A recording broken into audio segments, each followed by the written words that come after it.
Hey y'all, this is Mr. Mayor, and in this video we will prove angle relationships.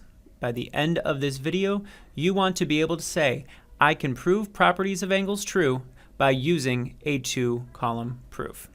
So diving right in, we're just going to look at one example here. Our job is to use a two-column proof to prove the corresponding angles theorem. Okay, if you forgot the corresponding angles theorem, make sure that you go back and you examine what this looks like so you know what we're looking for here. Okay, again, always with proofs, we are given information. So we need to use this given information to help us prove this final thing. Our job is to prove that angle 3 is congruent to angle 5. Now, if this is what we're trying to prove, it's very important you realize this is the answer. This is actually the last thing that we are going to put into our proof. This can't come before we know all the other pieces. This is the final answer that we're looking for. So make that note to yourself. Your proof is always your last piece of information. So in order to get started, it's very important that, yes, we have a diagram. We're going to look at the diagram. But in order to do so, we want to make sure that we are using the information we know inside that diagram. So first things first, you always want to label each step in the diagram. It's not always done for you. In this example, I know that line G is parallel to line H.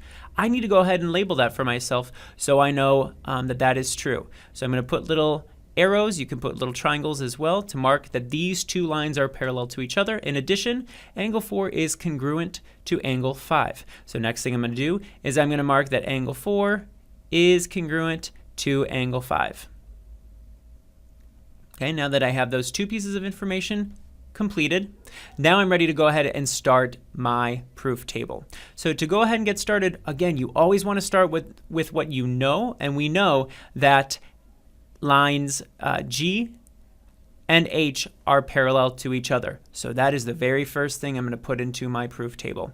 Line G is parallel to line H. How did I know? Because that information was given. Okay, it's that simple. Was there any other given information we should include? Yeah, this was also given to us. So number 2, again, make sure you're numbering your tables. I know that angle 4 is congruent to angle 5. How did I know that? Yet again, because it was given information for me. Okay, so now all this is true.